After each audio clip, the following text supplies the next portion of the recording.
Digital education के लिए guidelines जारी कर दी हैं, जिसको प्रज्ञात बोला जा रहा है। ये guidelines MHRD, ministry of human resources and development, जिसके मिनिस्टर हैं रमेश पोखरियाल निशंक, उन्होंने इस गाइडलाइंस को मतलब इसको लॉन्च किया। और बेसिकली ये जो गाइडलाइंस हैं इसके 8 पैरामीटर्स हैं। NCERT ने इसको बनाया है। ये जो गाइडलाइंस हैं, national council of educational research and training NCERT उसने बनाया है, उसने फॉर्मुलेट किया है। ठीक है, और MHRD ने इसको रिलीज किया। तो अब हम बात करते हैं पैरामीटर्स की, एक एक करके बात करते हैं। सबसे पहला है इसमें प्लान। आप समझ रहे हैं, यहां पे टीचर्स की जिम्मेदारी है कि वो लेसन प्लान बनाए।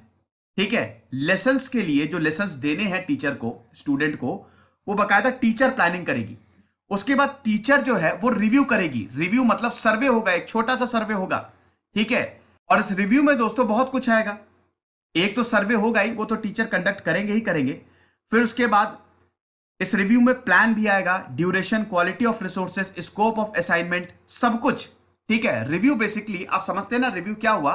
रिव्यू एक तरीके का आकलन करना। ठीक है, पढ़ाने से पहले पूरी इंफॉर्मेशन इकट्ठा की जाएगी, फिर रिव्यू के बाद जो भी इंफॉर्मेशन आपकी अवेलेबल है तो टीचर जो है वो अरेंज करेगा। क्लासेस कैसी होंगी, क्या थीम से किस थीम पे पढ़ाया जाएगा, ये सब होगा। उसके बाद दोस्तों आपका अगला स्टेप होगा गाइड। ये चौथा step, guidance on the part of the teachers for students. Students को कैसे गाइड करना है। और पेरेंट भी इसमें बहुत इंपॉर्टेंट जो रोल है वो प्ले करेंगे। पेरेंट्स, टीचर जो है वो पेरेंट्स को भी इंफॉर्म करेंगे कि जो भी थीम और टॉपिक है क्या पढ़ाया जाएगा, ताकि पेरेंट्स भी इसमें एक्टिवली पार्ट ले सके। आप समझ रहे हैं? तो गाइडेंस एक बहुत इंपॉर्टेंट पार्ट है। ठीक है, तो यहाँ पे साफ बताया गया है कि MHRD और NCERT ने बताया गया है कि यहाँ पे टीचर्स पेरेंट्स को इन्फॉर्म करेंगे और गाइड करेंगे। मतलब आपस में दोनों कंटिन्यूसली गाइड करेंगे। टीचर्स पहले पेरेंट्स को बताएं कि वो लोग क्या करने वाले, किस थीम पे पढ़ाने वाले हैं। यहाँ कभी भी मेरे साथ कोई भी टीचर ने, स्कूल ने कोई भी मीटिंग नहीं किया है, कुछ नहीं बताया है कि क्या गाइडेंस है, कुछ नहीं। फिर होता है आपका जो अगला स्टेप है वो है टॉक। अब अगर टॉक की बात करें दोस्तों, तो जो गाइडेंस देंगे, जो टीचर्स जो हैं स्टूडेंट्स को गाइड करेंगे, और पेरेंट्स को भी जो ग्रुप ऑफ इंस्ट्रक्शंस होंगे, लगातार इसमें डिस्कशन चलती रहेगी। चैट, डिस्कशन, टॉक, लगातार ये संवाद जो है ना वो बना रहेगा। स्टूडेंट्स को कुछ क्रिएटिव असाइनमेंट दिए जाएंगे। पिछले जो वीडियो में पिछले पॉइंट में आपने देखा है कि वो टॉक के बारे में बात किया है। टॉक मतलब संवाद, वो लगातार चलते रहेंगे। क्यों चलते रहेंगे? टीचर्स को और पेरेंट्स को बीच में बात करके उसकी क्वालिटी इम्प्रूव करने की बात कर रहे हैं यहाँ पे।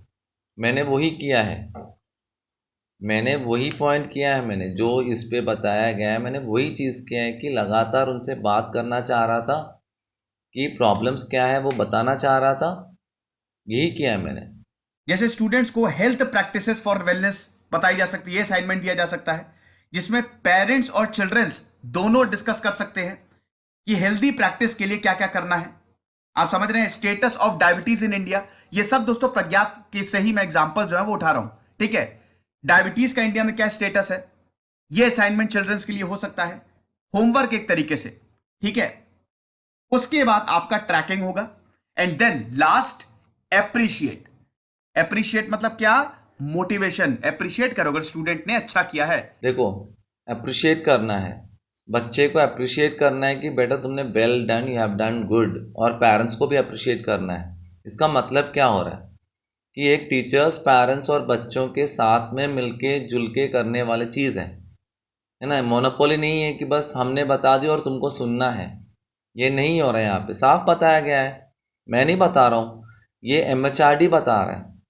और एनसीईआरटी ने बनाया है और MHRD ने रिलीज किया है। ये गवर्नमेंट ऑफ इंडिया बता रहा है ये। तो ये 8 पैरामीटर्स है, ये आप समझे?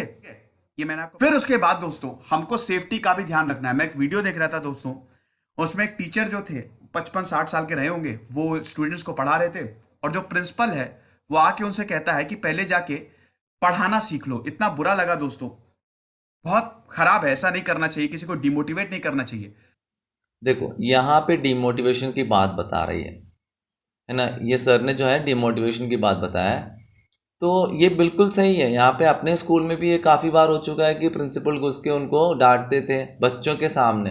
तो ये क्राइम नहीं है क्या, किसी को डीमोटिवेट करना? प्रिंसिपल ने खुद किया है कई बार, उसके ये आवाज़ नहीं है, वो नहीं है, क्या कर रहे हो, बोर्ड क्लियर नहीं, तुम वो करो ये करो। तो टीचर भी जो क्या है, प्रिंसिपल जो टीचर्स को गाइड कर रहे थे, गाइड मतलब एक ये जो बोल रहे थे ना सर ने अभी, वैसे अपने स्कूल में भी हो चुका है ना। आगे देखिए आप लोग क्या है ये। टीचर्स देखिए, ये जो टीचर्स हैं ये बेसिकली अभी क्या है, अभी स्कूल बंद है। अब ये लोग सीख रहे हैं। सीखने का सेंस, सीखने का मतलब ये है कि डिजिटल एजुकेशन, ऑनलाइन एजुकेशन, ये कैसे पढ़ाना है यहाँ पे सीख रहे हैं। बहुत सारे जो टीचर्स हैं वो यहाँ पे म्यूट नहीं कर पाते हैं स्टूडेंट जो होते हैं, ठीक है, उनको हटा नहीं पाते हैं, उनको ब्लॉक नहीं कर पाते हैं। ये थोड़ी सी प्रॉब्लम है, इनको भी सीखना पड़ेगा। लेकिन इसका मतलब ये नहीं कि जो स्टूडेंट्स हैं उनको बिल्कुल खुली छूट है कि वो टीचर्स को अब्यूज करें। ये बहुत ही गलत, इतना गलत ट्रेंड है ये। यही टीचर्स आपकी जिंदगी बनाएंगे। आप आगे जो भी बनेंगे इन टीचर्स की बदौलत बनेंगे। और मैं देख रहा हूं ऐसे बहुत सारे वीडियोस अवेलेबल हैं, कहीं स्टूडेंट्स टीचर्स से बदतमीजी कर रहे हैं जब ऑनलाइन एजुकेशन हो रही है, ऑनलाइन ये टीचर्स पढ़ा रहे हैं, और कहीं प्रिंसिपल टीचर से ये बोल रहा है कि आपको पढ़ाना नहीं आता, पहले सीख के आइए। ये बिल्कुल गलत है। पब्लिक प्लेटफॉर्म पे आप ऐसा नहीं कर सकते। आप समझ रहे हैं? सुना आप लोगों ने सर ने क्या बोला है, पब्लिक प्लेटफॉर्म पे ये नहीं कर सकते, ये प्राइवेट नहीं है, ये पब्लिक प्लेटफॉर्म है। सिस्टर लोगों का कहना है कि ये प्राइवेट है। और यहाँ पे देखो बच्चे भी ऐसे शैतानियाँ करते हैं, पेरेंट्स भी करते हैं और प्रिंसिपल भी करते हैं। यहाँ मेरे तरफ से मेरे बेटे ने कभी ऐसा कुछ किया नहीं, ना मैंने ऐसे क्लास में घुस के कुछ किया है इनके साथ। इनका ये कहना है कि मैं ऑनलाइन क्लास में घुस के इनकी बदतमीजी की थी, है ना, प्रूफ करे मेरे लिए कि मैंने ऐसे किए थे। और ये पब्लिक प्लेटफॉर्म है। तो यहां पे साइबर सेफ्टी और प्राइवेसी मेजर्स भी बताए गए हैं, ठीक है। अब इसमें क्या है, बेसिकली इसमें स्टूडेंट्स को अवेयर कराया जाए कि साइबर बुलिंग क्या होती है, ठीक है। और बिल्कुल यहां पे, क्योंकि दोस्तों साइबर बुलिंग बहुत ज्यादा होती है, कोई भी गाली दे सकता है ना, क्योंकि ये ऑनलाइन है। बहुत आसान है यहां पे किसी भी चीज को ओवरटेक करना, ठीक है। तो साइबर बुलिंग हो सकती है यहां पे स्टूडेंट्स की, इनफैक्ट टीचर की भी हो सकती है। सुना आप लोगों ने, जैसे स्टूडेंट साइबर बुलिंग करते हैं वैसे टीचर्स भी बच्चों की साइबर बुलिंग कर सकते हैं। और मैं एक पेरेंट हूँ और मुझे ये देखना है कि क्या मेरे टीचर्स भी मेरे बच्चे को साइबर बुलिंग कर रहे हैं कि नहीं कर रहे हैं, ढंग से पढ़ा रहे कि नहीं पढ़ा रहे।